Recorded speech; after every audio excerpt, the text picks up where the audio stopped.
stretched for time, it is difficult to know how you're going to fit in self-care into your week. I totally understand that. I am the same sometimes. Equally as challenging is that self-care is portrayed as pampering yourself. However, what it's really about is meeting your human needs. I repeat, it's about meeting your human needs. This could be a need for relaxation, a need for quiet time, a need for connection, a need for stability, and so much more. But you may ask yourself, so what? Why does it matter if my needs are met? Well, the best answer comes from a proverb, one that you may have heard many, many times. And it is, you cannot pour from an empty cup. When we neglect self-care, all of the other areas in our lives are neglected as well. It has a ripple effect. You may think you're simply too busy to add self-care to your overpacked calendar, but if you're feeling burned out, depressed, lethargic, drained, then it's time to think again. To help you on this journey, we have the brilliant Helen Pinkett. She's here with us today. Helen is a woman with many hats. She thrives on the variety and having several projects to be working on. Helen is always learning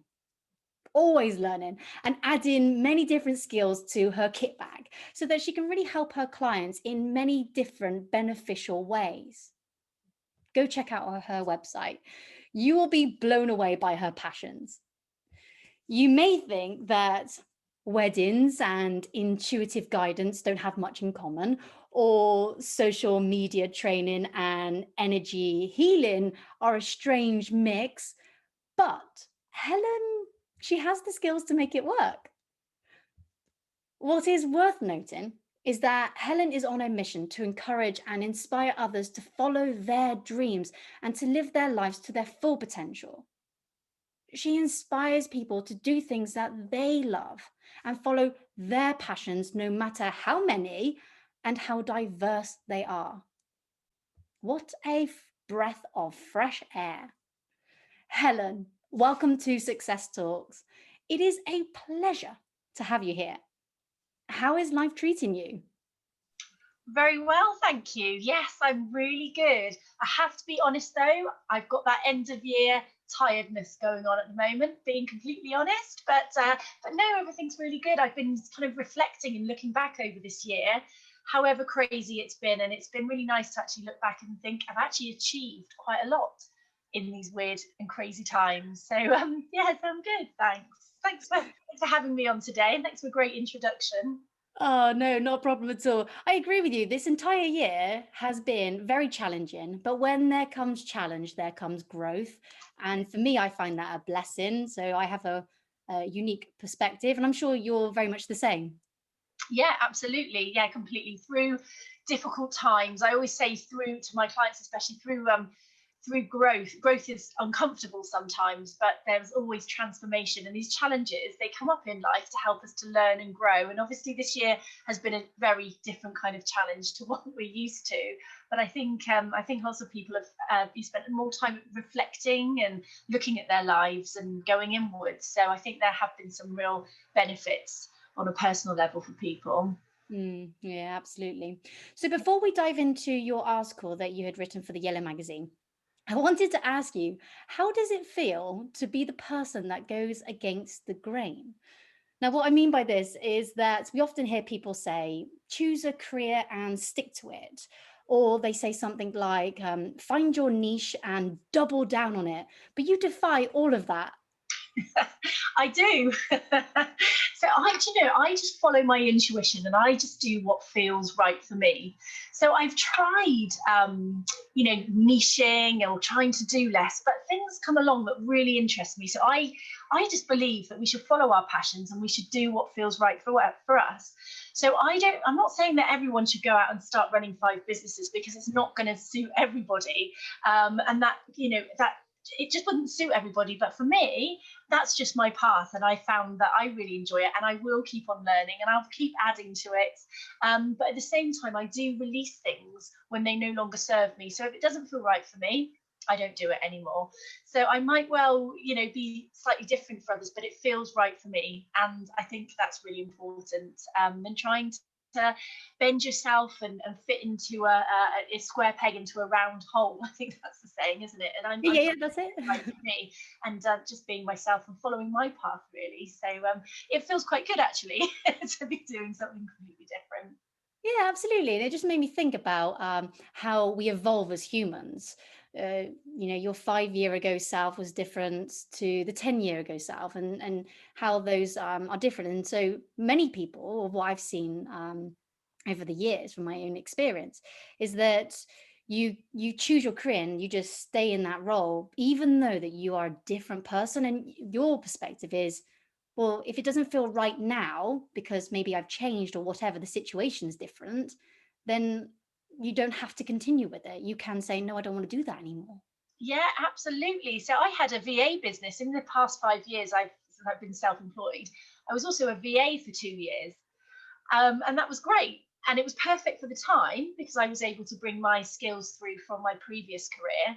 But then as time went on, I realized that that actually wasn't fitting with me. It wasn't what I wanted to do. So I closed it. And then I moved on to doing more of my energy alignment and my coaching work. So I don't see there's anything wrong at all by moving forwards and evolving, leaving things behind and learning things new, because that's part of the journey of life. We're supposed to be moving forwards. It's supposed to be changing. Mm. I can't imagine, if I look back and I think, gosh, if I was still working in a hotel now, what would my life be like? My background's hospitality, so I think, gosh, if I'm still doing that, it would be, well, it wouldn't fit me at all. Oh God, no.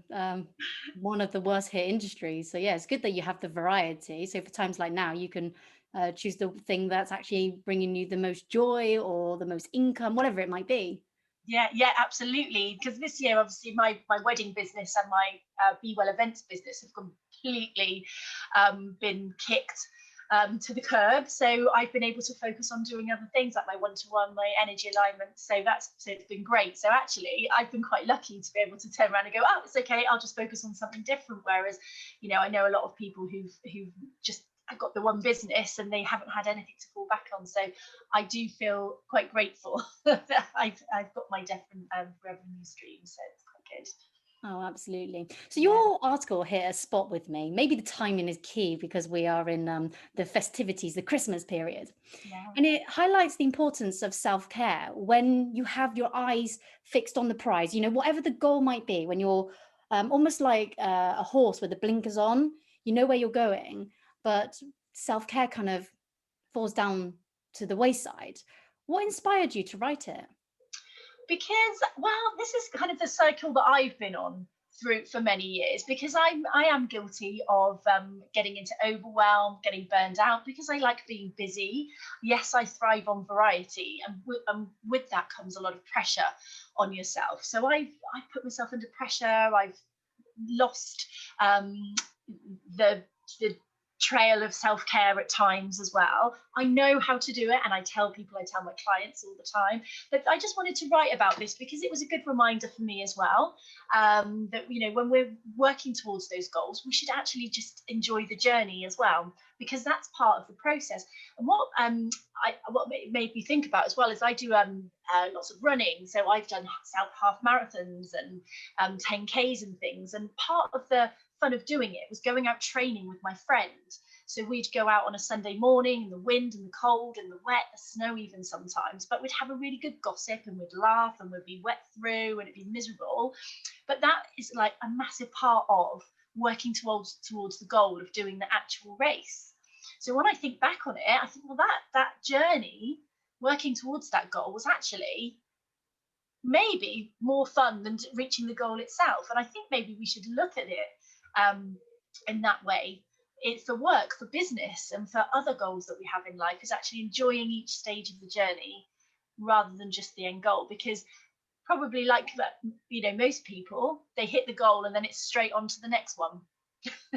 Yeah, always something else to look on. But then, so I hear a lot of people say, well, how do I do that? How can I live in the present moment, enjoy what's going on, particularly when they don't appreciate their awesomeness, when they always have that negative voice in their head and it's like, "Mm, you can do better, you could do more." So how do you get to that point where you're yeah, I'm present, I'm loving what I'm doing, and this feels great. And it's that sense of enjoyment. I think, you've got to just check in with yourself every day and just check in with how you're feeling. Does this feel good? Am I enjoying this? If it doesn't feel good, then take a step away, take a break, go and do something fun. It's about living in the moment and just enjoying everything you do, or finding a way back to enjoying it. You might want to tweak the way that you're working. You might want to go and work in a different space, or find a different routine. But it's about bringing that joy into every day and everything that you do. Having fun with it, really. It's just having fun. I think it's just smiling and enjoying it. So reminding yourself what your why is. What yes, we're working towards the goal, but it's just, what fun elements can you do? Can you reward yourself? Can you do 20 minutes of work and then go and have a cup of tea or a piece of chocolate? Or Oh, can you work with your got you with pick the chocolate? chocolate. Or can you work with your favorite songs on? Music's a great mood lifter. It's just finding those ways to bring in joy to your life and to help making those goals reachable, achievable, more fun. It sounds like having the variety. So mixing your day up so that you're still working towards your goal, but in like maybe smaller chunks, and giving something else to spice it up. There is a saying, isn't there? Variety is the spice of life. So it's Yes, yeah, completely. And it's maybe finding the best times that work for you. So if you're a morning person, I'm a morning person. I love getting up and cracking on with it straight away. And then that leaves me a few hours at the end of the day to do something a bit more enjoyable. Like I love watching Netflix. I've always got a great series on the go. So I like to maybe do an hour of Netflix before I go and pick the kids up from school. But that's the routine I've got, because I get up and start working at 6. So Mhm. it's finding those ways of bringing that in. It could be running or reading, or you might have a hobby. You might like upcycling furniture or something like that. But it's reminding yourself what you do, what you enjoy doing. A good way of doing that is to think back as to what you loved doing as a kid. So you might have been very creative. If you're arty, maybe you want to get the paintbrushes out again and just find ways of incorporating that back into your life. Because I think as adults we forget about those things that really light us up. Jumping in puddles with Wellington boots on. I like running through mud. I like getting really muddy when I go out for runs. And I guess there's that childlike element. So it's reminding yourself what you do enjoy doing. As soon as you said, what did you enjoy doing as a child? I instantly thought about climbing trees. Okay. Yes. I don't know whether that's a good idea. It'll be fun, but I Yeah. might get some looks. Go and give it a try. Usually find a tree and climb it. All right, Yeah. that could be my task for the week. Yeah. Yeah, Tree, that's it. climb it. Find a tree. But I think, yeah, it's bringing back that childlike element back to our days, making it Mhm. fun. Definitely. Yeah, I have to agree with you. So something that I'm working towards with this Go to Yellow is about waking up like a child, because their eyes are beaming, they're excited for the day ahead, and they have the variety in their life, and they enjoy all aspects of what life is. So connecting with other children, getting messy, things not being perfect. Just yes, like you say, bringing the childlike behaviors into the workplace. Yes. How far can you go with that though? Is there a limit to being too childish? Wow, possibly. Depending on what kind of setting you work in, because maybe if you worked in an office with 20 other people, they might not appreciate some things you get up to. But certainly when you're at home, so I work at home by myself, I like to put some music on, get up and have a little dance around. I find music really lifts your vibration. So if things are getting a bit, getting a little bit overwhelmed, or I just need to take a break, I find music works absolute wonders and having a dance. So when you're at home, I guess the sky's you can literally do anything. If there's benefit to everyone, why not try it? I suppose that's a good thing, is that you could give it a go. So Yes. I know someone who in their office at random times in the day would get the whole team on their feet, and they'll do 10 minutes of yoga, Yeah. simple yoga, because you can do it in your work attire. And so that would just stretch your body, just get your energy running through your veins again. And so you go back to work productive. People could see the benefit, feel the benefit of that. Yeah, So yes. it's Yeah. just trying it. It might not work. Everyone might feel a little silly, but then at least you've given it a go. Yeah, I think that's a great idea. I think that's so good. Yeah, getting up and doing some stretching or running around, just doing something to break the monotony. Because just sitting at your desk for 8 hours a day is not good for anyone. You need to get up and have a bit of a move around and lighten yourself up. However, whatever way that is, whether it's yoga, dancing, handstands. Yeah, yeah. And what other sorts of self-care acts could someone do other than, moving your body? Is there things that, so for example, something that I suffered with in the first lockdown, I became a bit complacent. And shamefully, I would wake up in the morning. I didn't brush my hair, probably didn't shower properly. Some days I didn't even brush my teeth. It's so disgusting. And then I'd get on Zoom and I'd be like, sorry, I haven't really pampered myself at like the basic level. And the problem with that is I felt grimy. And I could tell Yeah, throughout my day, I was just a bit like a slob and I just wanted to just lie on the sofa. And it kind of spiraled. And that's when I realized, oh, Tammy, you've got a problem. You need to yeah. fix this now. And it just stems from brushing my hair, doing my teeth, cleaning my face, putting some clothes on, not living in my pajamas. Those simple acts. So there are more things that people can do for their self-care, whether that's in an office or at home. Yeah, absolutely. I think that a strong morning routine is the key to having a great day. So I've been honing my morning routine for a couple of years now. So it started off with getting up earlier. So again, this works for me. I'm not going to say, I used to say, oh, everybody should get up early, but I actually believe everyone should find their own routines. But a good morning routine really just sets you up for the day ahead. So I get up now early, I meditate, I do some writing in a journal now. I do a little bit of yoga, and then I make myself my green tea, and then I start work.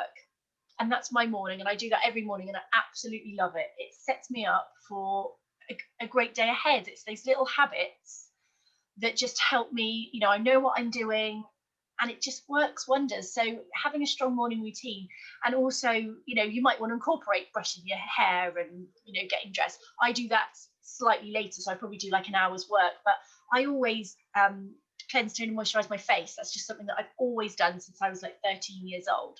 So that is so ingrained in me. So that's it's good when you get into those habits. And I always put my makeup on, no matter what I'm doing. I'm the mum on the school run with the lipstick on. I mean, I even put lipstick on and I have to wear a mask into school. So it's a real waste of lipstick and it's all stuck on the back. But it's these habits that I do that make me feel good. Yeah. So I think it's about finding what suits you. And like you say, because you didn't do your hair and your teeth, you felt grimy because you had that energy of that, I can't think of the right word, but you had that energy around you. But if you get up, you feel totally different. If you brush your hair, you brush your teeth. Almost like dirty energy. I felt dirty. Yeah, it's like old energy almost. So you kind of need to get up and get on with it, brush your hair, do your teeth, and that kind of sets you up for the day ahead. So a good morning routine, definitely. Yeah, so for me, I have a great morning routine, Yeah. but then when lockdown happened, it just went out the window. And even for Yeah. me, with like a very, I'm very disciplined, but I caught myself out doing things that I, coach my clients, to avoid doing. But I'm Yeah. human. We're all human. Yeah, Happens, it's completely. knowing Yeah. when it happens and then doing something about it. Yeah, no, absolutely. Because we're all human. And, let's be honest, lockdown is not something that we're used to. That was a completely new scenario for us. So, yeah, we are human and things don't have to be perfect. In fact, perfect doesn't exist. So it's doing the best. And like you say, it's recognizing, okay, hang on a minute, my schedule's gone a little bit awry. Let's, I've noticed it. Let's move forwards. Tomorrow's another day. Yeah, absolutely. Yeah. Something that you touched upon earlier was about how people don't celebrate or recognize in the moment of their achievements. And it's like I said before, about the voices that you have in your head. You can do better, you can do more. Do you have any like tools that you'd recommend for people to kind of squish those voices and replace it with something a bit more empowering? Yeah, absolutely. So I mean, I love positive affirmations. So you've probably heard this a million times, but I just honestly know that when you get a negative thought pop in your head, you can just rewire it. So just change it. I'm not good enough is always one that is a common one that I work with clients quite a lot about, and that can cover such a huge amount of things. Is when you catch yourself getting a negative thought in your head, just negate it and just turn it round. So the first key is to recognize when you're getting a negative thought, and just go, oh no, okay, no, you're going, I don't want you, and then just reprogram it back in with a positive thought. I am enough. I am enough. And you go around all day, say it out loud, say it in your head, say it in your car, shout it out loud. I am enough. And the more you repeat your positive affirmations, you're actually building new neural pathways in your brain. So if you continually say them regularly, you will actually believe it after a certain amount of time. I think it's like 21 days, because you're constantly telling yourself that. So that's just a really quick way is just recognize it first of all, catch it and turn it round, and then make that a positive affirmation. So it's basically a habit, like with the habit of smoking or something. The habit in this case is saying negative things. And so if you Yeah, want to break that pattern, you need to first recognize it and then insert something new, something more empowering, and repeating that until you have the opposite, not negative voices, but positive voices. And that's it. that's a Yeah, habit to have for your growth. yeah, absolutely. And it's so easy and it's so powerful. I mean, I love positive affirmations. I have loads that I've written down on boards that I have around my computer, and also, yeah, that's a good way actually as well, is to have them on sticky notepads just around your computer, so your eyes are still subconsciously reading it and you're consciously telling yourself. So yeah, positive affirmation is a really good way to just turn that round, because we all get negative thoughts pop into our head. It's just human, but we can turn that round as well. You can also name them. So like having, the angel and the devil on your shoulder. So you can name one, the nasty one, give it a horrible name. I'm not a fan of the name Bruce, so I apologize if anyone out there is called Bruce. But if I have a negative voice, I'm going to call it Bruce. Bruce. Yeah. That's and I like the name Grace. I think Grace is a lovely name, and so maybe that's my positive version. It's like, oh, I'll listen to Grace. Grace is nice. I'll take this one. Exactly. Yeah, absolutely. Finding what works for you. I'm a big believer that we're all unique and we all we're all working in different ways. So definitely, I think that's a really good idea. Listen to Grace. Yeah, Grace is kind. Oh, thanks, Grace. Yes. Yeah, that's it. Just finding ways that we can be kinder to ourselves. There's so much pressure, I think, to be busy, to be doing, to be achieving, to be, reaching those goals. But I just think that one of my positive affirmations is, when I relax, I attract success. So I love saying that one. It's true as well. Yeah, and what is your form of relaxing? It's knowing what that is. It's different for everyone. Yes, completely. So my my relaxing is very much, it's actually still doing. And a friend of mine did pull me up on it a little while ago, and she said, when you're doing nothing, what are you doing, Helen? And I was like, well, I'm reading, I'm watching telly, I might be writing lists, I might be on my phone doing like social media or something. So that's not nothing, that's still doing. I was like, oh, it is, isn't it? But by doing nothing, when I'm doing something, is I love watching telly. I like Netflix, probably like most people. It gives you an opportunity to close down the business mind, the thinking mind, and just get stuck into a series that's, doesn't need too much brain power. And it's needed as well, because all the learning that we're doing and the progression can take place while that part of our brain is focusing on something else. So Mhm. actually, it's good for you. Oh, absolutely. So watch more Netflix is what we're saying. Yeah, absolutely. And there's loads of good things on at the moment. Netflix can sponsor this. Thank you. Yes. Something Yes. really random and off topic. I was thinking about the phrase Netflix and chill and how that came about. Whoever came up with that, genius.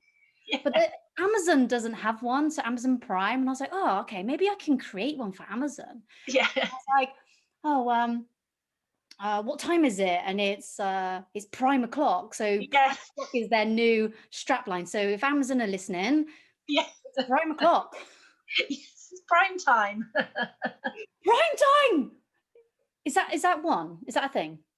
I Or did don't know. you make that up? I don't know. It might be a TV channel. I don't know. I don't know, but there you go. Done. Done. Amazon. I'm gonna call up Jeff. I'm like, hey, it's prime time. Yeah. We'll take some chairs, thank you. Yeah. We'll take that. Thank you. Brilliant. Okay, so Love based it. on what you've shared today, what one key advice would you give to the listeners? So I would recommend just taking a step back and doing like a little life review. So I love doing this. I sit down with a notebook and just look at different areas of your life and just weigh up really how much fun and how much enjoyment you're really having. Because I think a lot of us, we go through day-to-day life. Sometimes, does everyone laugh every day? There's a saying, isn't there, about children laughing X amount of times. As adults, we don't do so much of that. So, I think we need to, it's taking stock and looking at your level of happiness, whether you want to mark it 1 out of 10, or just thinking back to when was the last time you had a really good laugh or you really enjoyed yourself. So get a nice notebook and just sit down and have a little life review almost. Which areas would you like to improve? Which areas would you like to inject a little bit more fun? And how are you going to do that? Do you need to see friends more often? I know it's difficult at the moment. Do you need to eat more healthily, do more exercise? What do you need to do to make yourself feel better, to bring more fun, enjoyment, and just satisfaction into everything that you do? Oh, keyword satisfaction. Yeah, absolutely. I think that's what it's all about. Life is short. We should really be making more fun of it, having a good time.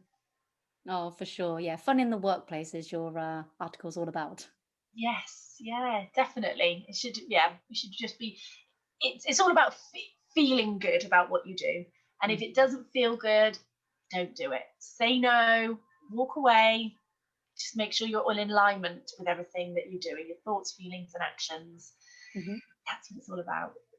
Awesome. So, do you have any services or products available to help the listeners to go to yellow? Yes, I do. So I offer energy alignment. So it's working on a slightly different level. So we're working with energy. So we work with your energy fields, your chakra systems, your energy fields, and your meridian lines. So I work with open-minded people because obviously the energy is the unseen. And I do sessions to help clear and release self-limiting beliefs, self-sabotaging behaviors, fears, and negative thoughts and stress. So just anything that's sort of happening in life that's stopping you from moving forwards, stopping you from reaching your goals, because often we have old stories and patterns stuck in our energy fields, which can stop us from getting to where we want to be. So I offer sessions, and they're held online, which is great. So they've been really useful certainly over this year. So it's all done online, and it's pretty powerful stuff. I've used energy healing for several years on myself, so I absolutely love it because I've had some real profound changes with it. So yeah, that's how you can work with me. And how can they get in touch with you? So I have a Facebook page. So I'm at Helen Pinkett Biz on Facebook. I also have a website, which is helenpinkett.com. Of course, you can find me on Facebook as well. Wonderful. Okay. So, Lovely. thank you for participating today. Helen is available to support you, guide you, inspire you on a journey to yellow. But it's you that needs to reach out. Help is here, it's always here. So get in touch today. The details can be found in the description. Helen, thank you for your words of wisdom today and in the Yellow magazine. May your life be yellow. Thank you. Thank you so much for having me. Oh, pleasure. Absolute pleasure. Great. Thank you.